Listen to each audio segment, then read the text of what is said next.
have the folk tale, which is telling you what it's all about, and it corroborates with the ancient literature, explains it. It gives proof that this is what it is, because that's what you see. And it's such a pity that we can't do the same as, say, the Uffington White Horse. Yeah. Because we've lost the ancient stories. Yeah. But here, so, right, when you're ready. Okay. Well, you're giving a talk this evening at a local dowsing society, which I'm going to be watching and very much looking forward to. So if I could just ask you, what is dowsing and what are Leys? How would you define the two? You're asking me what is dowsing? I'm talking to a dowsers group. Well, to me, dowsing is working with spirits. Right. And it's intuition. What intuition is, I trust my intuition more than my intellect. Because once I think about something, I get it wrong. Where if I go with my intuition, I get it right, it seems. And it's working with those spirits. Right. And you can douse for anything. It's asking the right question. And I do ask questions for various things, but I am principally a lay hunter. Okay.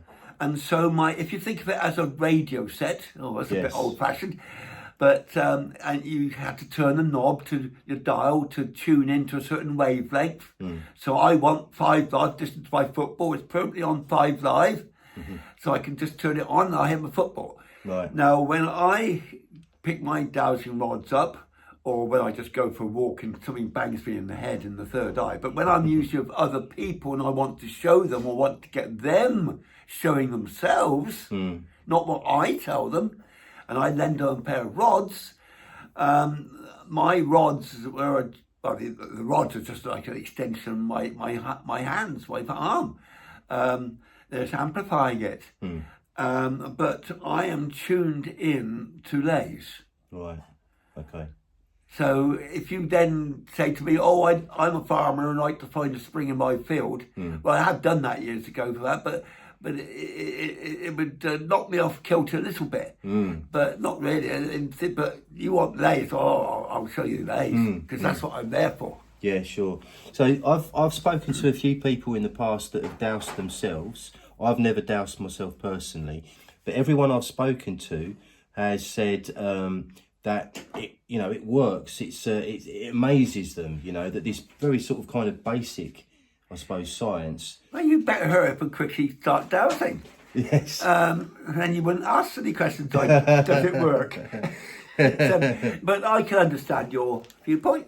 Yeah. I mean, a lot of people, they are interested, but opportunities doesn't happen. They don't realise that people can teach them or whatever. Now, I was lucky in a way. I've come to this, and I will bring this into my talk tonight on Leys, because it's a very important part. I've come to this through walking. Walking in the landscape, in the British countryside.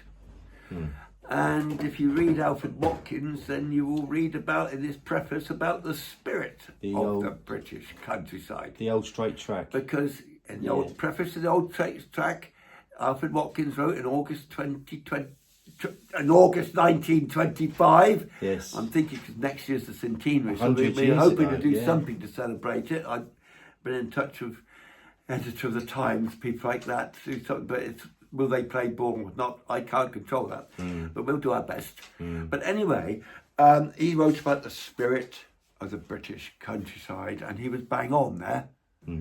Although his neighbour was the bishop, because he lived near the cathedral in Hereford, you had to be tread very carefully. And in those days, there was the Witchcraft Act, interestingly overturned by Sir Winston Churchill, 1951. Who was a Druid, wasn't he? He gained power.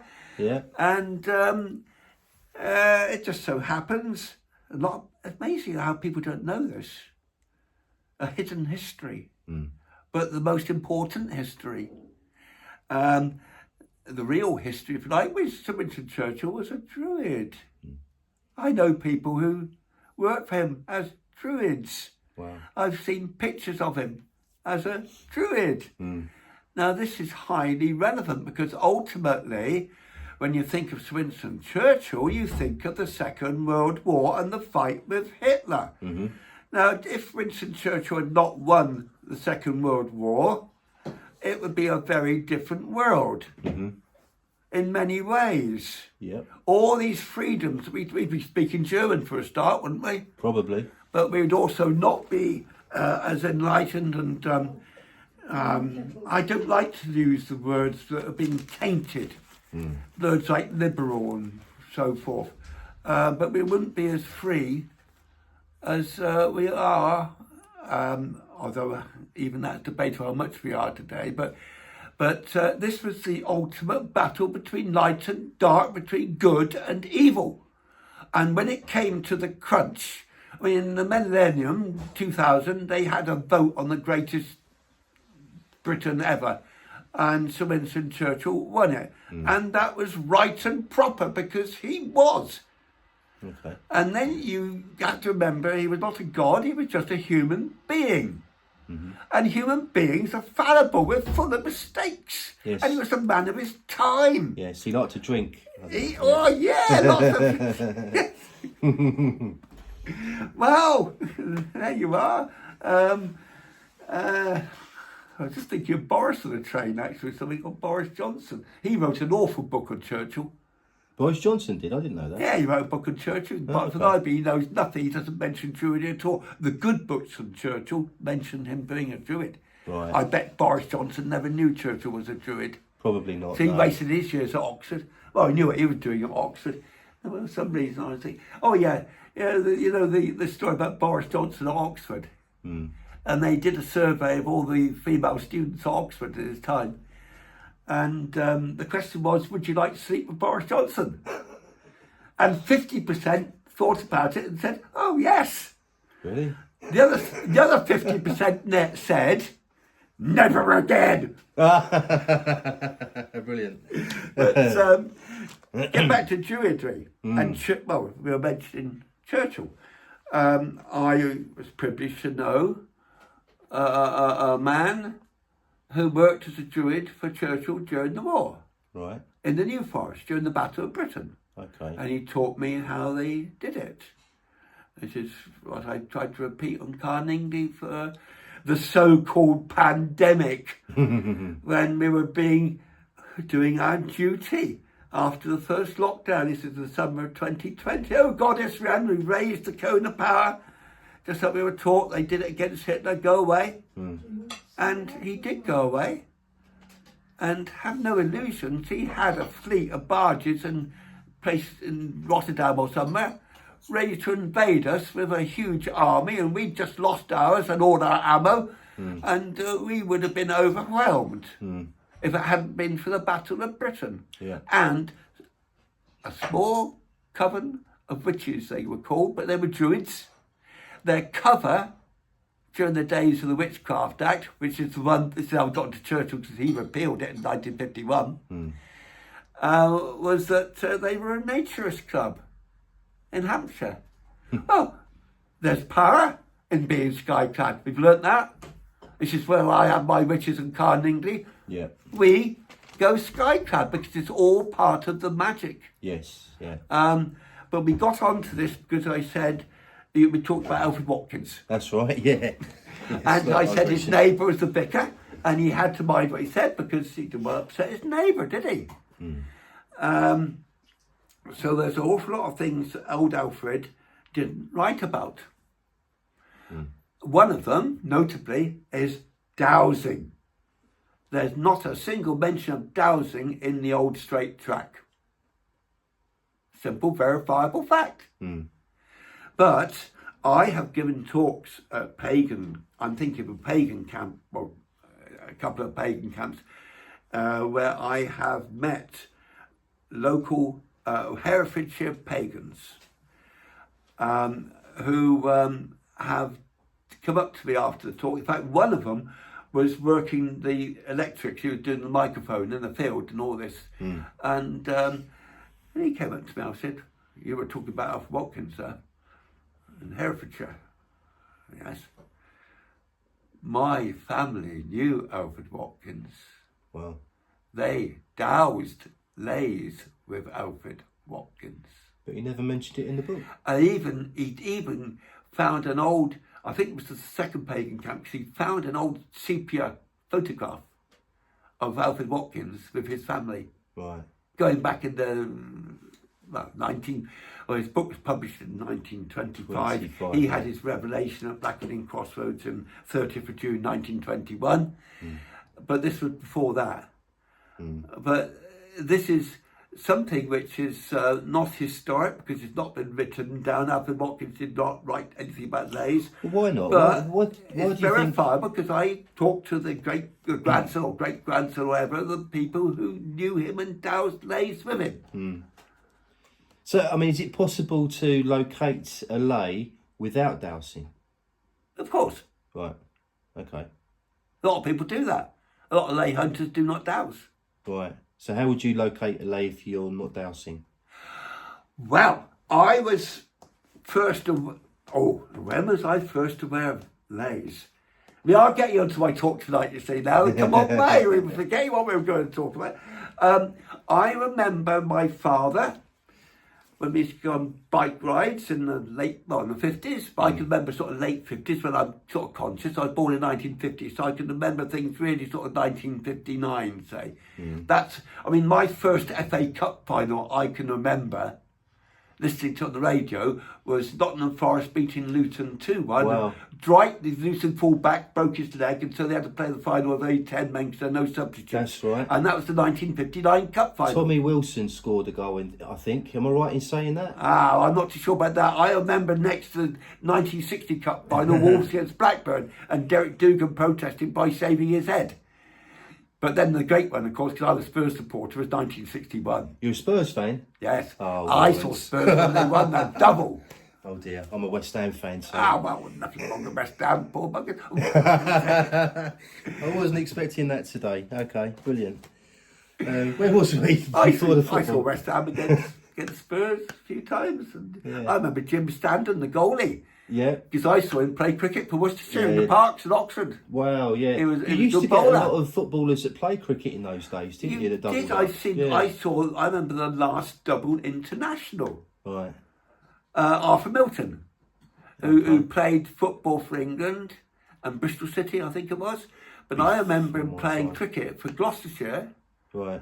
In the parks in Oxford. He played cricket and football for England. He was the last double international. Before him, we had Willie Watson, who was a favourite of mine as well. He was Yorkshire and Huddersfield Town and Sunderland. Ian Botham played football for a short time, didn't he? Well, that was a question on the radio the other day, pub quiz.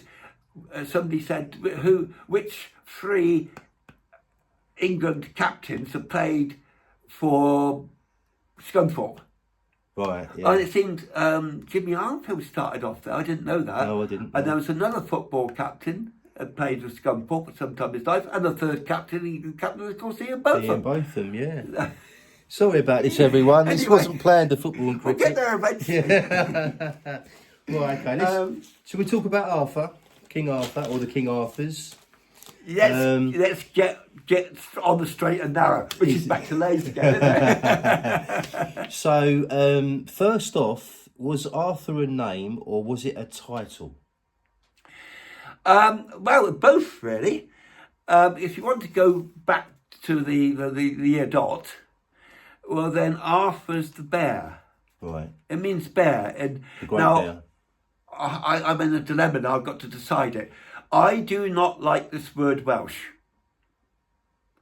or Wales because it is a Saxon word meaning foreigner. So before that it was the... We are not strangers in our own land. We are British. Yes. Arthur would have called himself a Briton. Right. And in Wales, modern Welsh, you say Cymru and Cymraeg, Yes. which means sort of companions, fellow citizens or whatever, which is not specific. I like the word British. Right. So I'm going to say the British language. Okay. So... Or the ancient British language, but what you will think of is Welsh. Right, okay. But I don't like to use the word Welsh, and sometimes someone's got to stand up for truth. Yes. as a good Druid, and I like to say British. Right. And also the one thing we were never is Celt.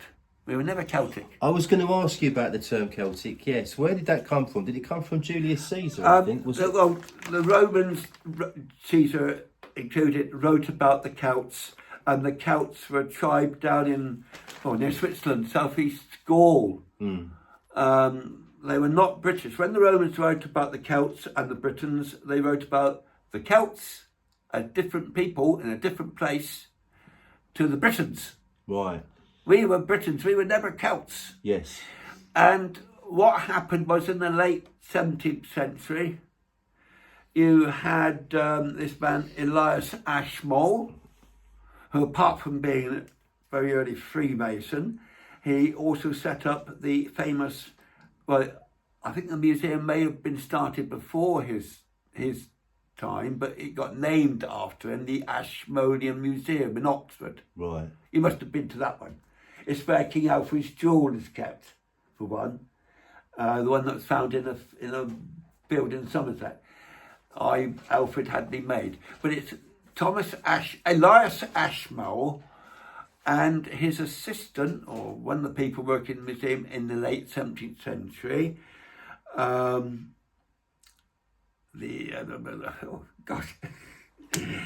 Edward Floyd, a good Briton, in other words, Welshman.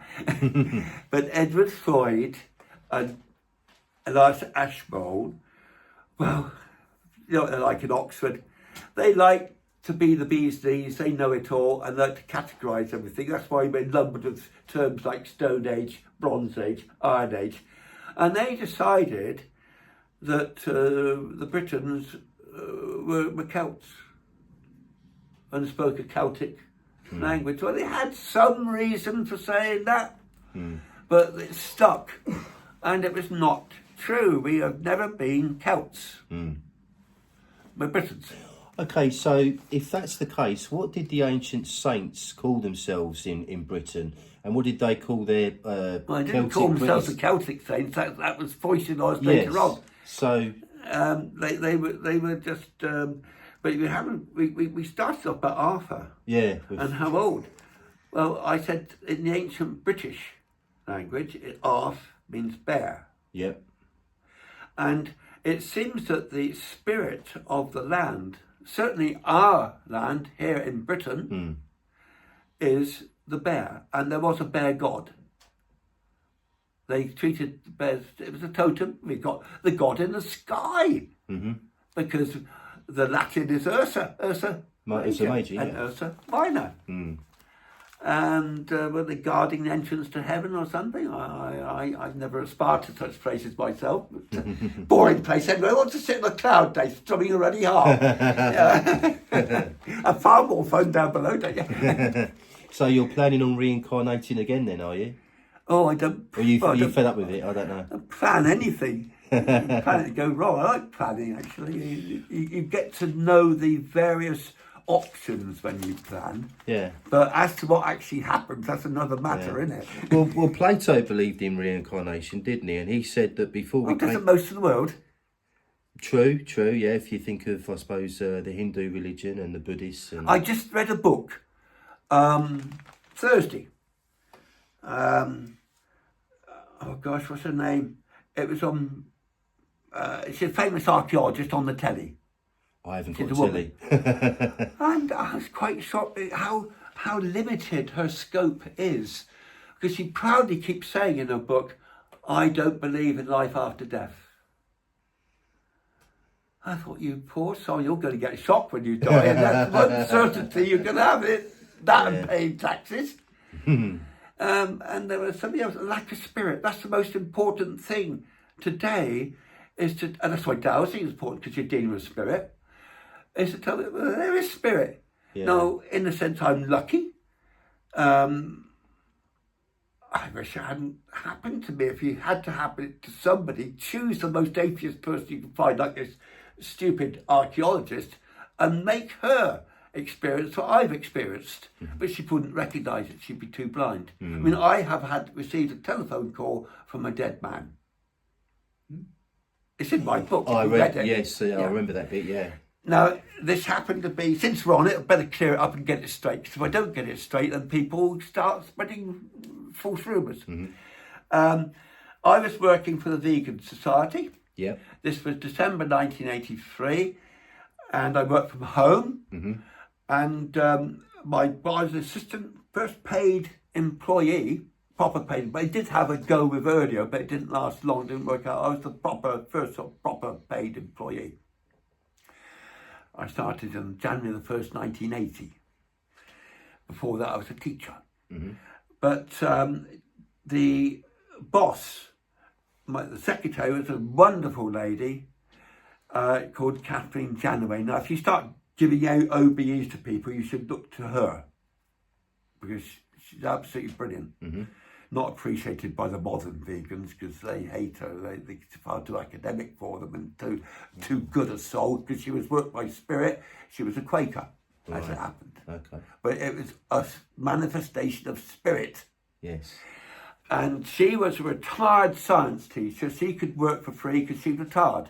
And I was to be her replacement in a way.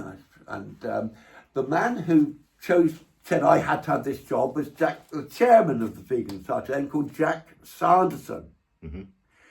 Now, he was a very interesting character, a wonderful man again, and he gave talks. And when he gave talks, the people always said they're the best talk ever given, they'd ever heard. And I like to think I learnt from him. I could name the people who taught me how to give talks, or I heard and inspired me to give my talks. First of all, Oxford, A.J.P. Taylor, famous history don. I went to his lectures, they were brilliant. All the other dons hated him because he was too good, wasn't he? He showed them up. A.J.P. Taylor. Around about the same time, because I did a thesis on the rise of Paisleyism. We're talking about 1969 to 73 and more. Well, I'm half Ulster, and I was over in there before and after the latest batch of trouble, Civil War, whatever. Indeed, my cousin Moira was a GP on the Shankill Road, and I used to go on visits with her and used to meet interesting people. Right. Because I had a gateway in, because I supported Linfield Football Club, and this is a teenager, and I meet other people like me, and they knew me from the football and my holidays. And also, I was the doctor's cousin over from Oxford, which didn't just give me a gateway, because, I mean, my cousin Moira was a GP on the Shankill Road in the late 60s, just get this straight, and early 70s. She became an expert on kneecaps. And kneecaps? Didn't get it, does he? People got shot. Right. Oh, right? yes. Bombs Right, were exploding. Okay. One of the people I met one of the founders of the UDA, Ulster Defence Association. Right. They scraped him off in bits and pieces off the road because he was blown up by the IRA, who then used to sing a song about him, bits and pieces. Yeah. Which is a bit of pop song. I have to be careful with this subject, because this goes on YouTube, and if there's any sort of anything controversial about what we're talking about. Right. Well, the point where I mentioned this, because the three people who inspired me to speak were A.G.P. Taylor. Yes, I know the name. Yeah. Reverend Ian Paisley. Right, I know him. Yeah. Who was a generous man to me. I was just a student from Oxford, but he'd reply to my letters with a long handwritten letter where he'd obviously taken a whole evening where he'd applied himself and generous to give his time to me. What would you get from an MP today? A tweet? If you're lucky, yeah. No, he was not what the English tend to portray him as. They're scared of him. So he'd only go and say things in the European Parliament when the Pope would visit, and stand up and say, the Pope is the Antichrist. But he was speaking the truth. Yeah. So what was wrong with that? Anyway, the other person who I like to think I try to speak like was Jack Sanderson, president of the Vegan Society. He was a lecturer in maths or something, expert on numbers, numerology. Maths lecturer, Upminster in Essex. And he described himself as a Gnostic, although he had been originally, it was thought he was trained to be a Presbyterian minister, but he soon gave that up. And he would say he was a Gnostic because he was interested in truth. And when we come to the question about Druidry, well, truth is the essence of Druidry. Druid motto, Agwir and Erbyn Abid in ancient British.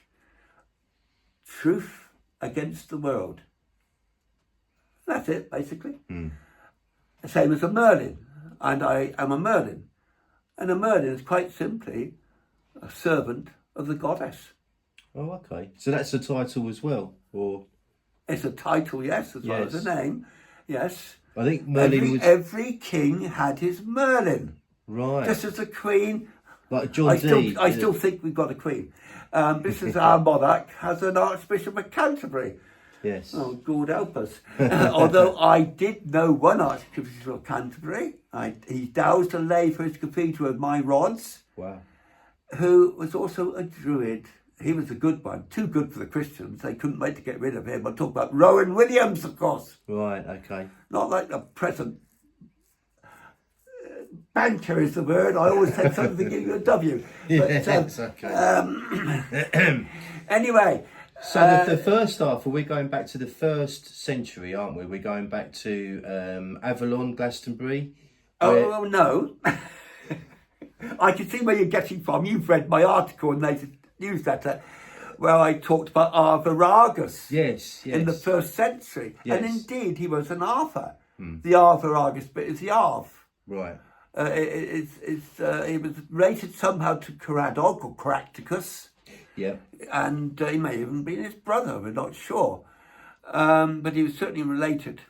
Okay. And he was the one who was the local ruler in Glastonbury because he donated the 12 hides of Glastonbury to Joseph of Arimathea and his son Jesus. Okay. This is all quite clear. Yeah. So rather inconvenient for the Roman Catholic Church, but then we're dealing with truth.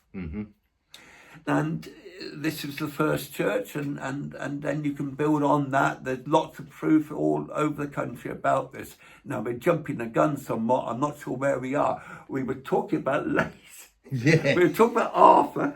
Yeah. We haven't even got to the 6th century Arthur, which is the normal We've done football and cricket. I mean, you're talking about early Arthur. Arthur, you can find Arthurs throughout history because there's a sword stone in the Malvac Estuary below Cerrig Arthur Stone Circle, and there's a real sword stone there, which I have to caution people about because so many English people had it the other day. Oh yes, we know about that. It's below Cerrig Arthur Stone Circle. And there's a farm there, and I've seen a picture of it in a book by a famous English scholar. And Americans have come over wielding his book. Well, he got it wrong. The real swordstone is 1 mile away in the woods. Very hard to get to. I took the lay hunters there in our moot in 2015. I have slept and dreamt there. And that swordstone, which has got like a mould for a sword. You could pour metal in there and that would be the mould for your sword. Okay. It's interesting. But this is a much older Arthur, going back maybe 2000 BC. Really? Wow. Oh yeah. Wow. Yeah, Arthur. Arthurs come and Arthurs go. We've got an Arthur Pendragon today at Stonehenge. He's the real Arthur. I know that because he's been in my tent. He knighted me on Carningley. 1994, 30 years ago at Samhain. There are Arthurs. When I dreamt at the Swordstone above the Malvac Estuary between Barmouth and Dolgelly, and it's on the map. It's called the Swordstone in Welsh. I thought it'd be a good place to dream. But the dream I had a wish in my tent that night from Chester, the one who donated to the goddess Bridget. There's a statue of Bridget, the goddess Bridget, just across the River Dee from the old Roman fort. It's a quarry where they extracted the stones from to build their fort, Roman city, Chester. And there was a shrine to the goddess Bridget there, which goes back at least to Roman times, it's not long before. And she maintains that. If you go and see a daffodil there in March, it's because she's put it there. I remember she was in my tent with me. But anyway, I had a dream, and because of the dream, I've not bothered to go back and dream at this place again, because the dream was, it was an orange juice carton, something as mundane as that. And when I came to realize I got a dream, it's a message, and there was writing on this orange juice carton, small writing, where they say so much fat or so calories, whatever they put on orange juice cartons.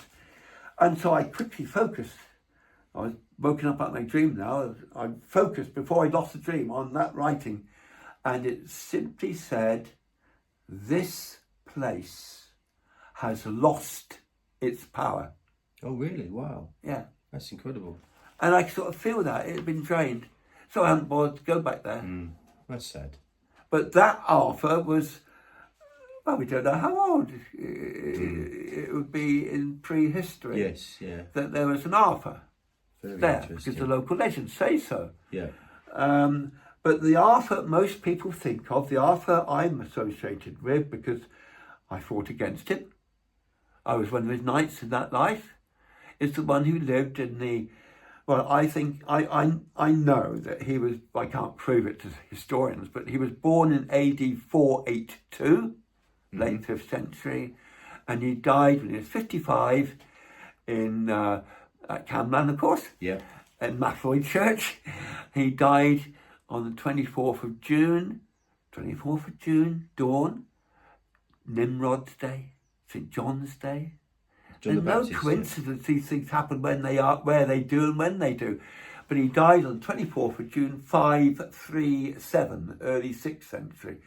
And he fought, most of his life he fought the Saxons. But at the end he had Saxon mercenaries fighting for him against his own kith and kin. Which is why people don't like the truth to appear, because it's not as they would have it. Now, Sir Winston Churchill had no trouble with that. He was going to make sure his side of history came down, because he was going to write it, and he did. So where's the best place to read about this history?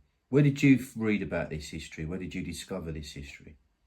Oh, this goes back, well, ever since I've been aware of reading books and knowing and being at places. But we're talking about Geoffrey of Monmouth? Geoffrey of Ash, in this lifetime. Right. Geoffrey Ash, who lived on the slopes of who lived in the house at Dion Fortune. Yes, in the Violet Firth. Yes, she lived down by the Tor, didn't she? On the Tor, the Chalice Well. Yes. And he spoke to the first lay hunters on moot. I first went to a lay hunters moot in 1979 in Glastonbury. There were over 250 people there, including me, and Geoffrey Ash was one of the speakers. He was a great Arthurian writer in those days, but now you talk about Geoffrey of Monmouth in the 12th century. More specifically, I would say he wrote it about 1136. Okay. He was sponsored by Robert Earl of Gloucester. And I happened to be in Robert Earl of Gloucester in that life.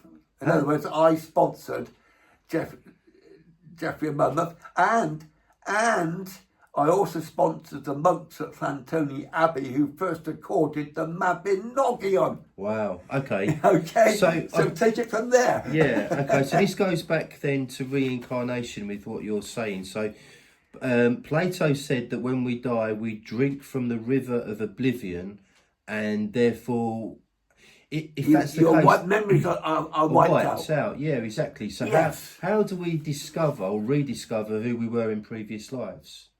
Well, I've never gone out to discover. It's hit me in the face, so it's undeniable. Right. Things have happened, and in the end, you have to acknowledge truth. Okay. So certain synchronicities happen. People who want to discover these things, I think they could get it all wrong. I've never done that. You just go out there and you trust. Trust is linked with truth, is it not? Yeah. Yeah, okay. All right, let's get back to Arthur. Where is... I haven't mentioned about the phone call from the dead person. Go on then. Well, because I think this is a little token of truth, which is, it may be important. People need to be aware of truth. I was working for the Vegan Society, assistant to Kathleen Janaway. In those days, the post used to work because the government weren't against it. I mean, they want to destroy it now, so everybody has to email. But in those days, this was 1983, December 1983. And the post used to come at 7:30 in the morning, even in Indinus-Balfrey. Kathleen Janaway, my boss, lived in Leatherhead in Surrey, and post came about 7 o'clock to her. There used to be cheap rate on the telephones in those days, before 8 o'clock. I did a lot of my work before 8 o'clock in the morning and again after 6 in the evening. And we would go through each other's post and phone each other before 8, usually about 20 to 8, and decide what was most urgent that day, so we got it done, divided the work between us or whatever. And I had a phone call a bit earlier, about 7:30. I thought, oh, Kathleen's 5 minutes earlier this morning. It was not Kathleen. It was Jack Sanderson, the president, who hardly ever phoned me. Didn't have to. He would call in his holidays once a year. Well, only once in his lifetime, actually, because they only came up once to Wales on holiday, but he would call and he would meet me, of course, in passing, because that's what you do. But he did not call me. So it was a surprise. It was a very strange phone call. It was as if he was testing me on my job. And I rose to the occasion, I like to think. And I was just going to say, hey, Jack, why are you answering these questions? What are you doing? What is this? You know, some great joke. And he was a great joker. And the line went dead. A strange deadness. Now, in those days, well, I had no reason to say do 1471 because I knew I was speaking to Jack Sanderson. There wasn't 1471 then, I don't think. No. This was 1983. Yeah. But it'd be rather interesting if it was happened now and I did do 1471. I wonder what I'd have got as a reply. Anyway, put the phone down. I was thinking, what a strange phone call. Why did Jack phone me? Phone rang almost instantly. It was Kathleen Janaway. Oh, Laurence, I've got sad news for you this morning. Jack Sanderson died in his sleep last night. Wow. Yes, Kathleen, I've just spoken to him. Now, to me, I say I've spoken to a dead person. Spirit. If I talk to professors at Oxford and people like this, archaeologists whose book I just read, it's a good book actually, I enjoyed it, but they would say, oh, what nonsense. You can't have spoken to a dead person because once we die, we don't exist. They go in their circular theories. So they would never accredit it. Yeah. And I just wish that someone like her had been forced to receive a phone call like that and really had to acknowledge that they were speaking to a living soul, despite him being dead. Now, before he became president of the Vegan Society, it's rather interesting to know that Jack Sanderson, I don't know when, it could have been in the 60s, was the chairman of the Society for Psychical Research. Wow, okay. Yeah. But all I can say is it happened. Yeah, yeah, exactly. Now acknowledging the truth. I think, we live in a very science-orientated and technology-orientated world now. Very limited. They see things in there. This is why they don't understand the spirit of the living land, the goddess. Because in their mind, and I've met a lot of them, so I know what I'm talking about. I've met these people. They're so sad and diminished. The earth is just a bunch of chemicals. Yeah. It's like saying your human body is just a bunch of chemicals. A lot of them do. Apparently, it's worth 20 quid or something on the market, isn't it?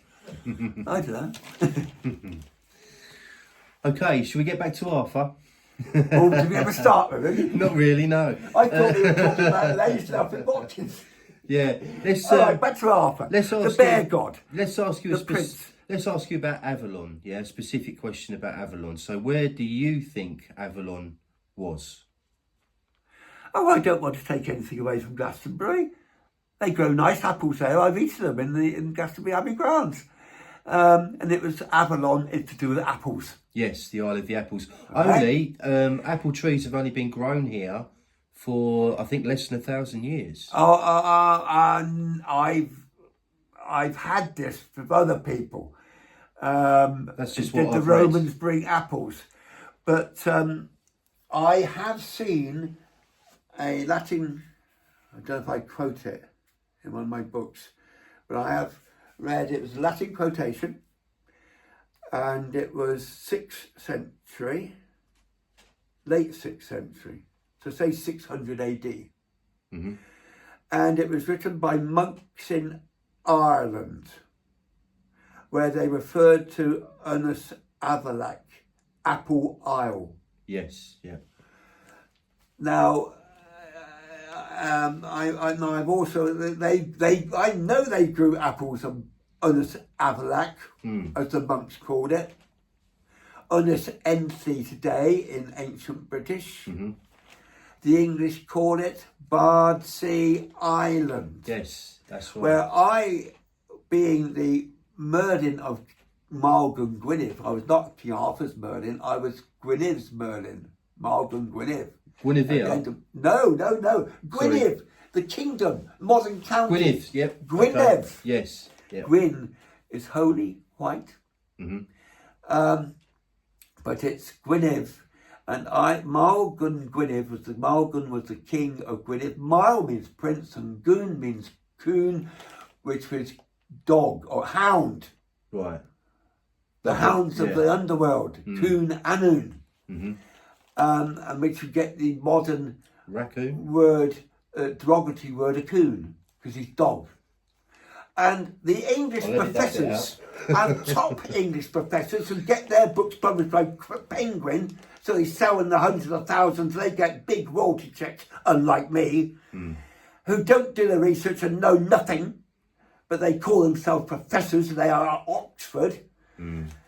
I used to be at Oxford, I used to go to school at Oxford, I've seen their sons naked in the showers, I've got no illusions about that lot. They often misspell Maelgwn. Go and look their books up, because they don't know the ancient British language. You think that might be vital? They're good at Latin and Greek, but we're Britons, and they forget that. They don't study us because we deserve to be conquered. Our lives are nasty, brutish and short. We were no good at anything, were we? According to them. But they would write Maelgwn. Because you look at Maelgwn, M-A-E-L, the prince part, and the Gun part, because you may take the C to a G, the coon, the dog, the hound, you get Maelgwn, G-W-N. And you give Maelgwn to an English person and they'll say Maelgwn, because it's unfamiliar language. They would invariably say Maelgwn. And this is what his Oxford professors do, and then they end up writing Maelgwn with a Y in it. M-A-E-L-G-W-Y-N. And they could embarrass a few of them by finding it in their ruddy Penguin books. Because knowing that Penguin has the wit to tell them they're wrong. They could have taken it to any farmhouse in a valley in Wales and soon found out if they were interested. Because Maelgwn is a different name, a different meaning altogether. Gwyn does not mean hound. It means holy, white. So you've got a holy white prince. Well, actually, you've got a hound prince, old Maelgwn. Yeah. Now, we got onto this somehow. See, I'm getting red herrings on Okay. Because I was the Merlin of Maelgwn Gwynedd, And I ended up as the third abbot of Bardsey Island. Right. In Ensley. I'm buried there. So I was going to say you would have been buried there. 20,000 saints are buried there. Who brought the 13 treasures to Ensley, to Bardsey Island. I know where the treasures are. Oh, right. Okay. Right? Yeah. Those are the bodies. We'll have to go there together and I'll bring my metal detector. You won't need to bother, because I know that they're metaphors. When there are treasures, Yeah. there was a ruddy cloak and a cup and the plate and all the things, all these mundane things that are recorded. They're not the real treasure, it's what they represented. Mm. They were the 13 lost figures. 13 lost figures of the landscape zodiac of Britain, of the British Isles. All right. Including Northern Ireland.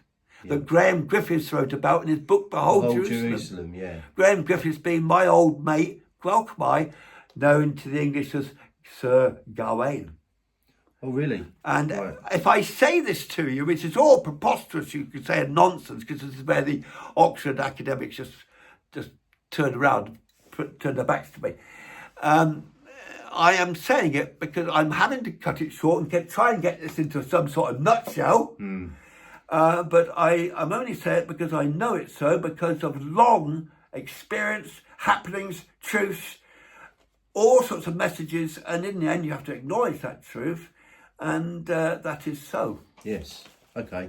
Well, I'm very open-minded about that. So let's just go back to Avalon. So I've recently read Hugh Evans's The Origin of Time. You've got to this word Avalon again. Yes. And we talked about Glastonbury and apples there, but the thing is, the Irish monks in 600 AD wrote about Unas Avalak being Bardsey Island today, Right. and its famous apple tree. Yes. So they called it the Isle of Apples. Okay. Yeah, so I'm aware In of 600 AD. Yeah. So there's another Avalak, another Avalon, and then you've got other contenders, even up in Cumbria. I've walked through all sorts of places, but I'm quite happy to go with Glastonbury because it is special and it is an Isle of Apples. But the Arthur who's buried there is not the Arthur of the 6th century. It's the first century Arthur Argus, who is related to Caractacus, who fought the Romans and not the Saxons. Okay, so Bardsey Island, or I think in the Welsh it you say, I can't say that, Y-N-Y-S, Unis. Enley, yeah. That's reputed to be the resting place of 20,000 saints. Yes.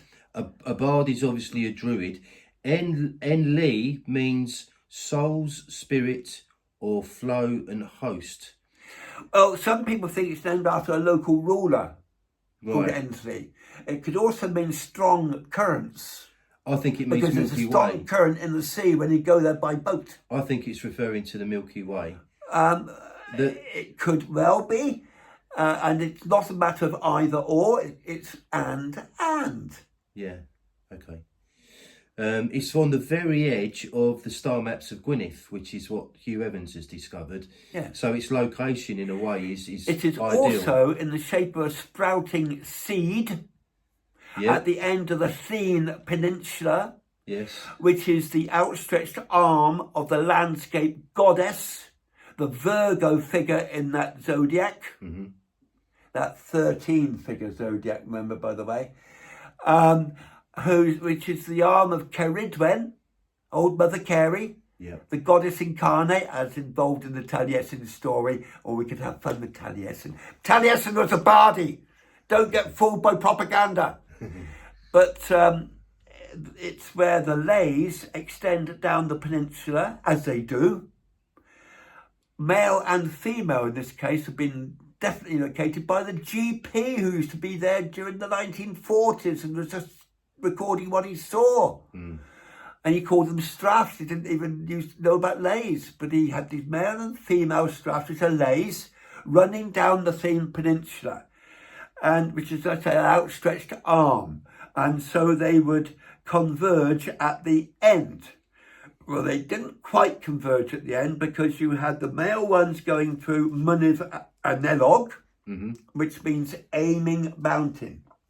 Can you think of a better definition of masculinity than aiming mountain? and actually, when I worked for the Vegan Society, it's funny how things all tie together. We there were a couple of vegans who lived at one of Analog, and they were quite famous homosexuals. They wouldn't be anywhere else. They're afraid of women. There they were on the male lay, a very strong masculine part. It just, these things all come together. And the female lays, straths, went to Capel Mar. There's a chapel and a holy well dedicated to Mary, the God, mother of Jesus, and all that, the feminine side. And then they converge eventually out to sea, a bit beyond the Thin Peninsula. You can draw the lines on the maps. And a line going from where they converge then goes at an angle of 30 degrees east of north. It goes, looking at going southwards, it goes straight through Unis Entley Bardsey Island. Wow. It is the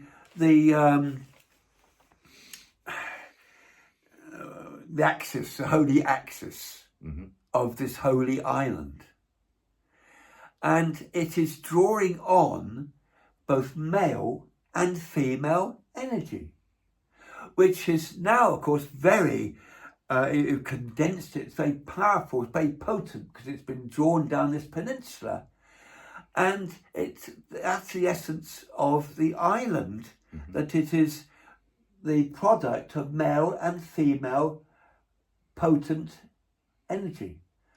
And the island is in the shape of a sprouting seed. Yeah. What do you get when male and female energies meet but a sprouting seed? And there it is. So that's what I think of Unis Entley. And I should have a little bit of knowledge of it. I was the third abbot of there. After Cadban and Lleivad in the late 6th century. Well, it would seem to be a very good candidate for Avalon, definitely. And that's also where the Merlin of Gwynedd went and called the treasures. So I was one and the same. I was both Merlin and abbot. Cool. Excellent. Okay, who was Uther Pendragon? Oh? Uther Pendragon. Arthur Pendragon. Well, I've got who was Uther Pendragon. Oh, Uther. I'm sorry. Uther. That's why you lost me. Yeah. Well, Uther is really like upper, like arch today. Right. Icaf, as you would say in modern Welsh. And it's a title again. Yeah, yeah. Pendragon is a title. Head dragon. Is it like a... Dragon is a cavalry warlord. That's where you get the modern English word dragoon from. So cavalry it's a military title, yeah? He was the warlord. He was in charge of the cavalry. Yeah. He won your battles for you. Okay. And his name was Murig. He was the father of Arthur. Arthur, his real name was Arthur Arthmile, carved on a stone at Santwip Major. Yeah. And also another one at Margan Abbey over there near Swansea. Is the one kept as national. And the one I've seen recently is the one at Santwip Major in the back of the church there, and you can see it quite clearly. I had to move there. May 2023 we're talking about. Yeah, I showed the lay hunters it. It was there, half mile. I've seen pictures of it. No doubt he was the local landowner and he granted something to some people, and his name is recorded. Anyway, he was the son of Murig. And Murig was the son of Tudric, Theodoric nowadays, you say, Theo. And they were of the royal house of Gwent, and it's all recorded, and I'm not the expert on this, but I take it on trust of people who have looked at this year. People like Blackett and Wilson, written books, and most notably Chris Barber. Read Chris Barber's book. Chris Barber has written a book about the descendants of Arthur. Really? And you can identify the nearest living descendant of Arthur. So, and would you believe, I think he lives in Surrey or somewhere, would you believe that this was Chris Barber? I've lost touch with him, he may have died, he's getting old as well. All these people I knew were either too doddery to speak now or they're dead. But Chris Barber, so I knocked on his door a couple of years ago, well, when we were there at the Moot in 2023, no sign of life. But the modern descendant of Arthur is a merchant banker in London. Would you believe that? Okay. So I'll come back to Merrick though and ask Uther Pendragon. I was going to ask you about Tideco as well. Yeah, he's a nephew of Arthur. A nephew. But let's deal with this Uther Pendragon first Yeah, of all. yeah. Being Merrick. Merrick is the father of Arthur. Therefore, Arthur was the son of Merrick, wasn't he? Yes. All right? Yeah. And in Welsh, you say son of is ap. Ap Merrick. Right. Right. America. You see, we're told, we're taught at school that America is named after Amerigo Vespucci. Italian, I believe. Well, I've heard, I haven't done the research, but I've heard actually it was called America before Amerigo Vespucci had anything to do with it. Probably. So I might query this. Yeah. But it's just a matter of interest. Some people think that Arthur, in inverted commas again, discovered America. Of course, none of us discovered America. There were some people who crossed the Bering Straits and did that thousands of years before us. Many people even they weren't the first to discover it. Many people think the Romans went as well. Well, boats travel. They get lost. Yes. It's only a body of water. Now and again, someone's going to land up on the other side of the Atlantic Ocean. And people who go there regularly, like fishermen, might decide that there's something there and there might be rumours. And people living in Britain might decide, oh, there's this rumoured land over there, we might like to go there, especially if we're being conquered by enemies like Romans or Saxons. They might decide to get in a boat and go over there and look-see. And because of the nature of boats in those days or whatever, they might stay there and never come back and tell us. But there's a man at the quadrant in Caerleon, in Gwent, with Arthur. Yeah. I don't want to get into the debate of where was Arthur crowned and all that, but it's a good contender. Okay. He wrote a book, and I forget his name. I met him, and he's dead now. At least I think he's dead, but he's not there any longer. But I have seen his book. I didn't have a copy, but he showed it to me. He's done research on Arthur and America, where either Arthur or some of his knights sailed to America, and there's evidence in America or in Newfoundland. I think Alan Wilson wrote about it as well. Alan Wilson have written about it as well. Yeah. But this was the man himself I talked to in Caerleon. But there's evidence that Arthurian time people did go to America. Yeah. And then there's evidence, I've always said Cabot, because no one told me. So what do you say about Cabot or Cabot from Bristol? He came from Genoa, but he sailed towards America. The Bristol traders sponsored him, and the Lord Mayor of Bristol at the time was called Murrig. He was Welshman. He was Ap Murrig. That was his name, Ap Murrig. And some people say that Cabot named America after his sponsor, Ap Murrig, America. No, right. But it could be named after King Arthur, because King Arthur's father, Uther Pendragon, yes, this is where we got into this, was real name Murrig. Arthur was Ap Murrig, son of Murrig. So it could be named after Arthur. Wow, that's a fascinating Now, Dr. theory. John Dee knew something about this in the days of Queen Elizabeth, because this is when you had your Francis Drakes and Sir Walter Raleighs and so on, and Dr. John Dee, who also knew about Leys, by the way, but we'll come to that perhaps in my talk later on. Dr. John Dee, said we've got a right to it because that's where Arthur went. Where did he say that? Is that written down in some sort of history? I've read it somewhere. I've read about Dr. John Dee, but she gave Elizabeth carte blanche to say, right, we could grab it, it's ours. Right. Doesn't belong to the King of Spain. Wow, okay. And the basis of it was because the ancient British Empire, going back to Arthur, who was Ap Murrig, America. Yeah. Fascinating, okay. Can I just ask you about the name Pendragon? Because I've read in some books that in the earliest history, people are saying it was actually Ben Dragon, which means son of dragon. Yes, that's possible. To the Gallic, like the mountains. Ben Nevis. Or like in the Hebrew, Ben. Or indeed, I've heard this as well. Yeah. How far and where does this all go? Because you could take Arthur back to Ukraine. Artorius. See, where you get muddied waters, like in the 3rd century, there was a Roman commander, a cavalry commander, dragoon, called Lucius Artorius Cassius or something.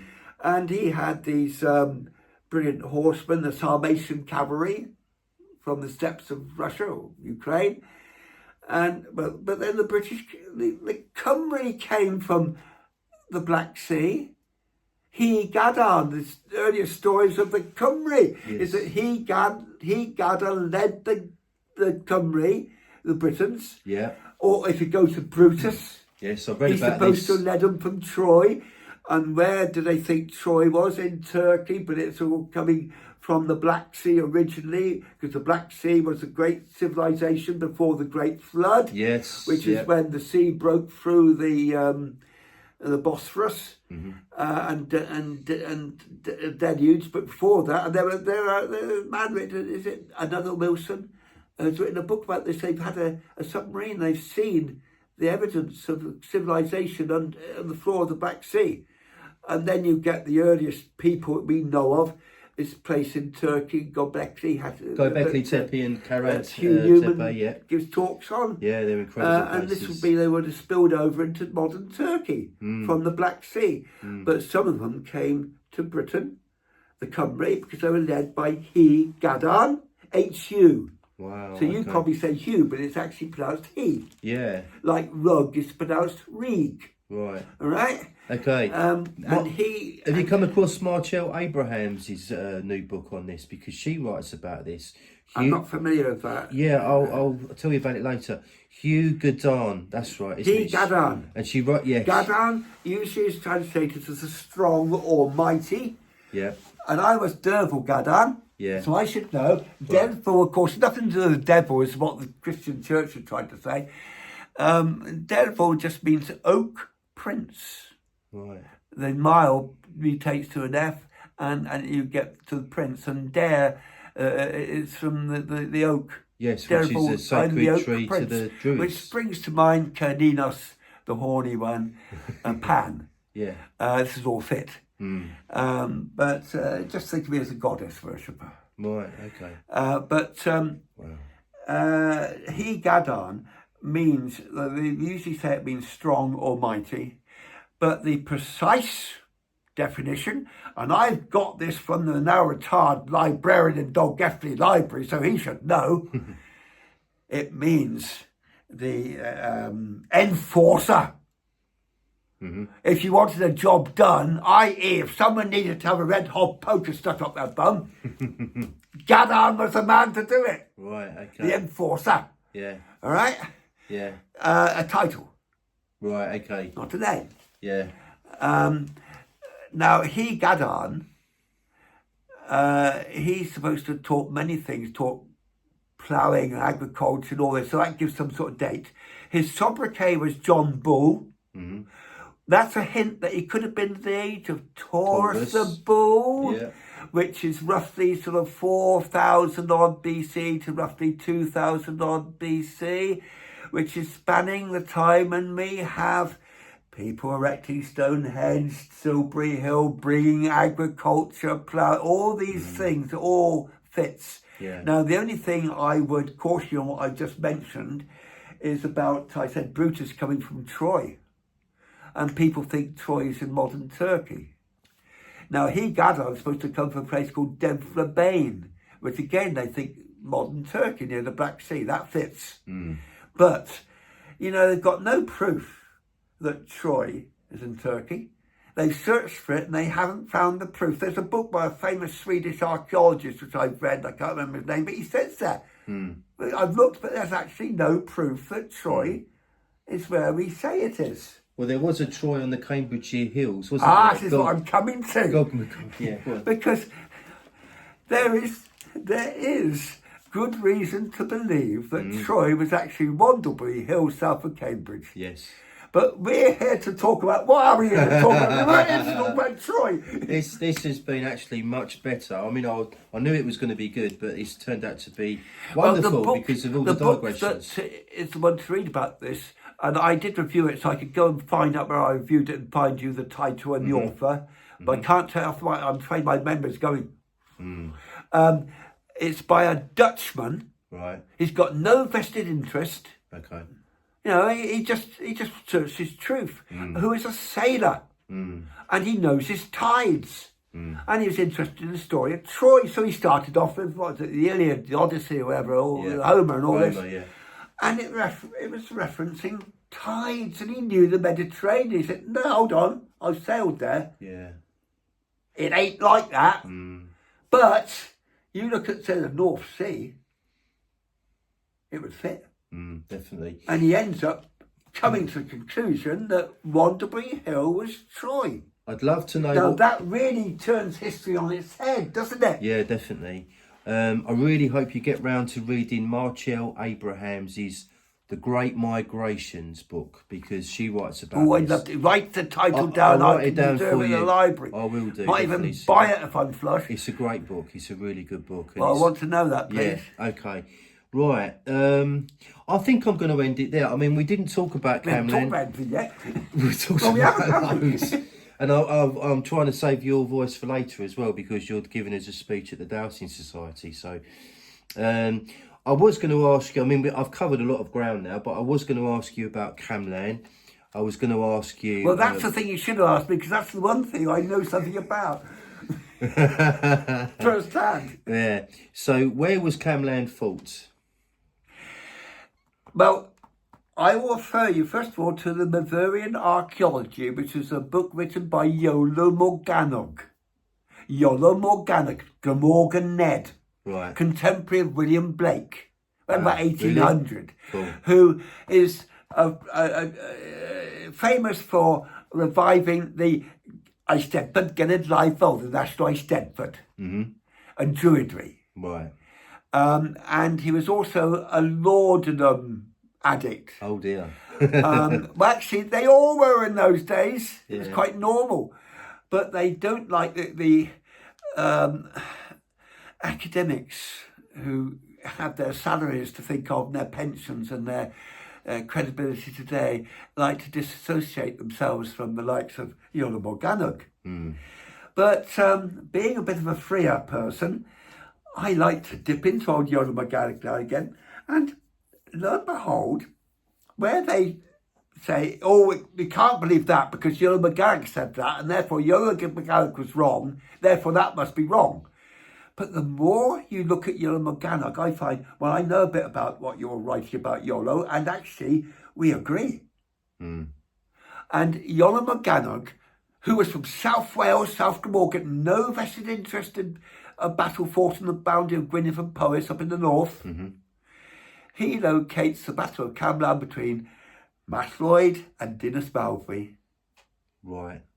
In between where the two. You have a field today, the Jones family living in a farmhouse with this name. It's on all the old maps.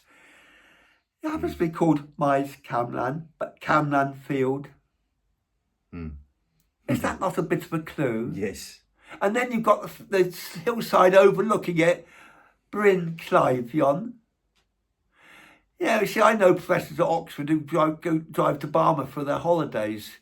They drive along the slope called Bryn Cleifion, and it would not register with them because they're good at Latin, they're good at Greek, but they don't know Welsh. Know the ancient British language, because Bryn Cleifion means hillside of the wounded. Wounded. Cleifion, when we get the modern English word, cleave. Yeah. Okay.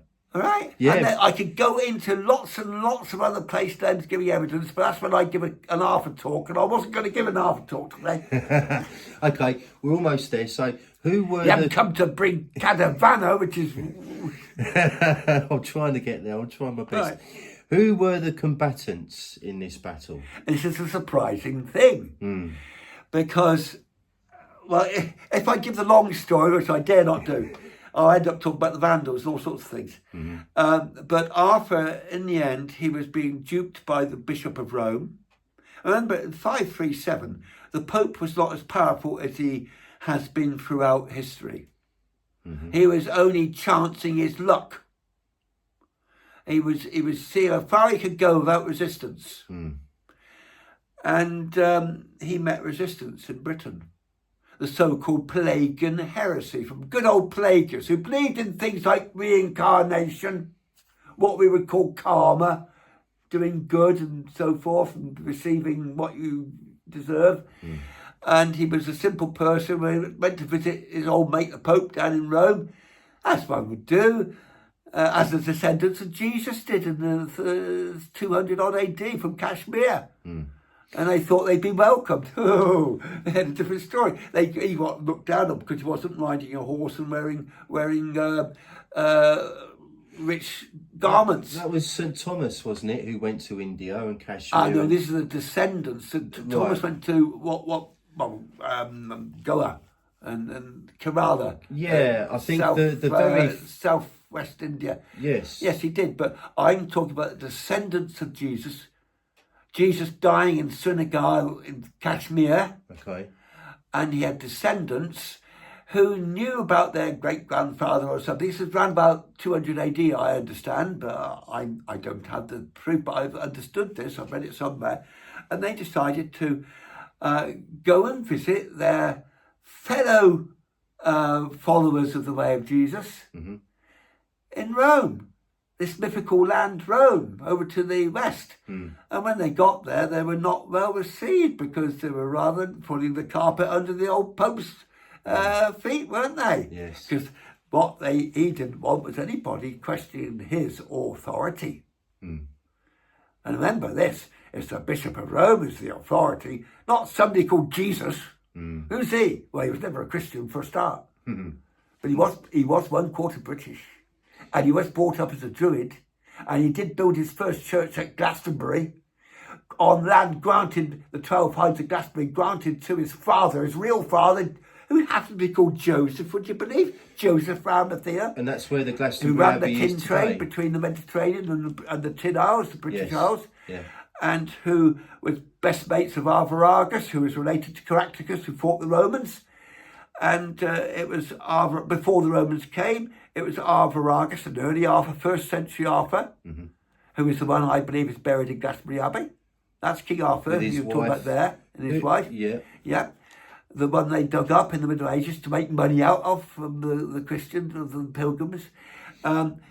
He's the one who granted the 12 Hides of Glastonbury to Jesus himself and his father Joseph Arimathea, to build the first church. Except it wasn't a Christian church because Jesus was never a Christian. Christianity is an invention of so-called St. Paul, the Roman citizen, the enemy of Jesus. Jesus was linked with the Essenes, as were the Druids. How strange that this mighty Roman Empire went to the throat, decided that he had to deal with the two most dangerous groups of people in, 66 AD. Was that Nero or... I think it was Nero. Was it Claudius? No, it was after Claudius. No. Anyway, Nero, I think.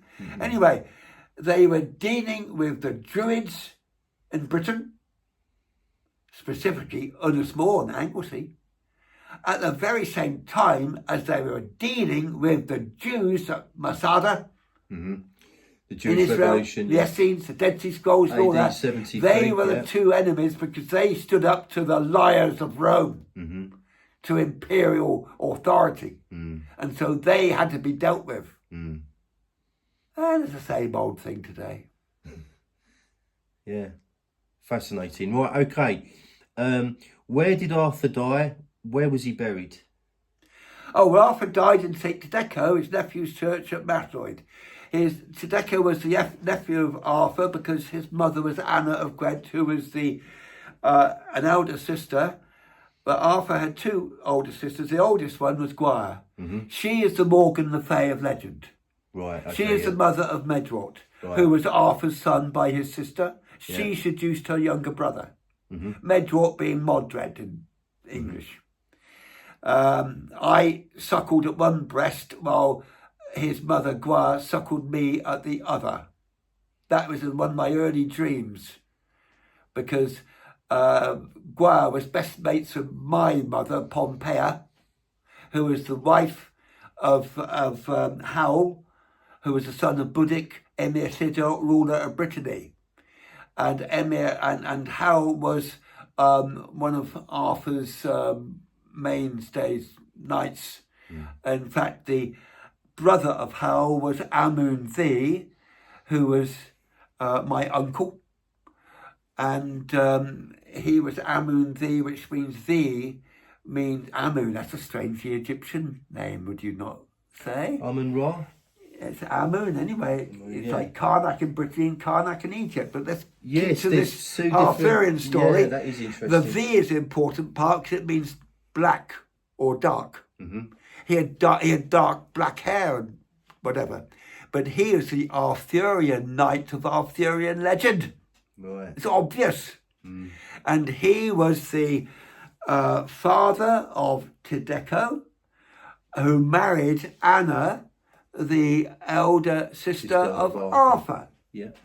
So what does that make him in relation to Arthur? He was Arthur's brother-in-law. All right, it's all quite simple. And this is not a mystery. It's in the lives of the British saints.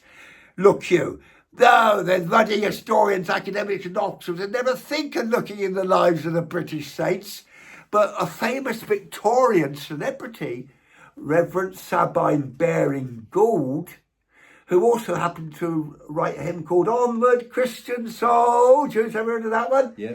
Well, he was famous in Victorian days, and he and a certain J. Fisher, I rather suspect that J. Fisher did the donkey work, wrote the book, or volumes, The Lives of the British Saints. It's all in there. And he worked out from the lives of British saints.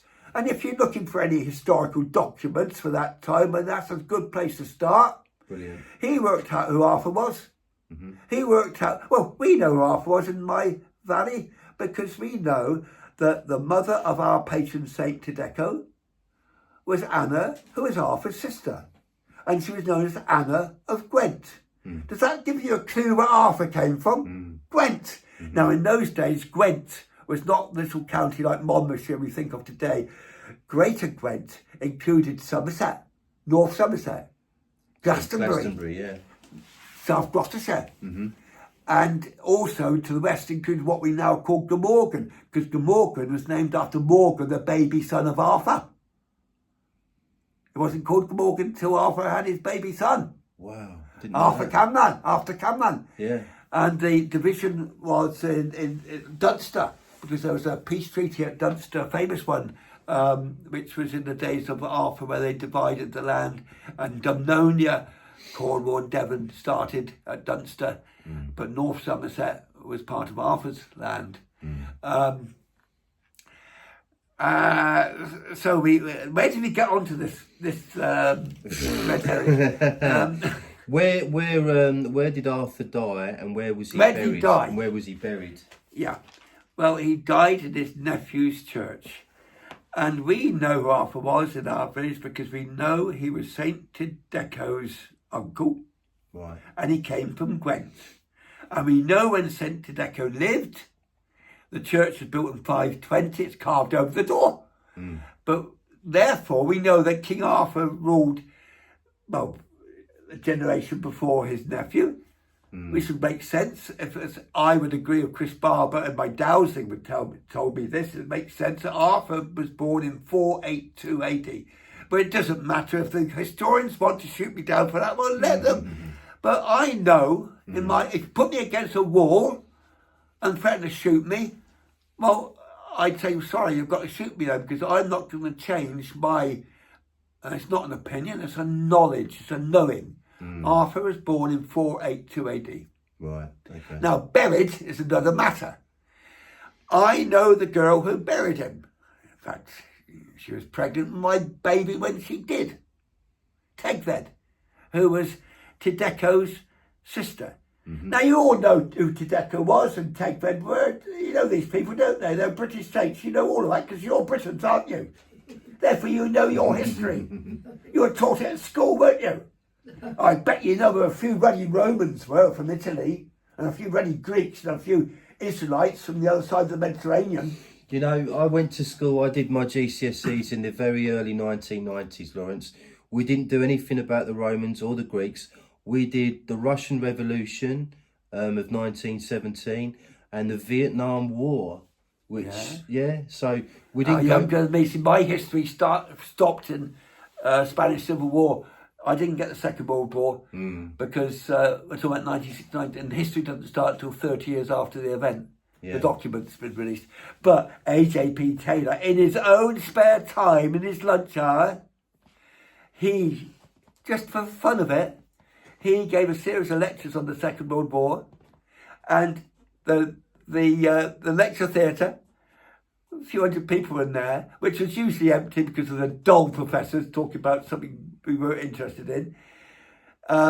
It would be packed to the rafters for A.J.P. Taylor. We were all volunteers. We didn't need to be there. It wasn't part of our course. It wasn't history. And the professor didn't need to be. He wasn't being paid to do this. He was doing it for us and for fun.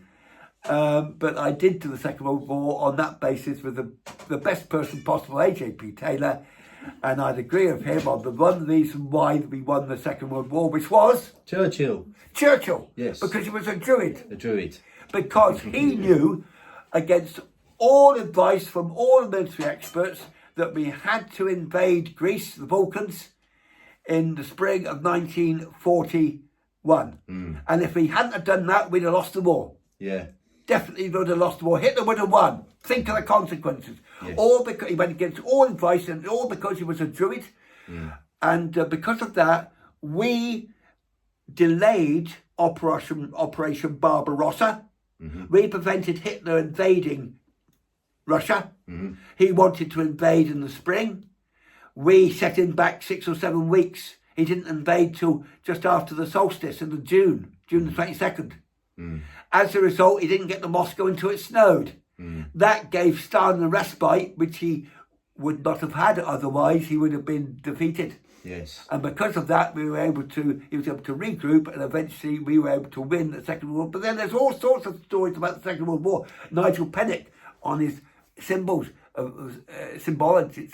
yes. Second World War. Take this. Hitler was there to destroy the Jews. He was there to stamp on the 6-pointed Star of David. Okay?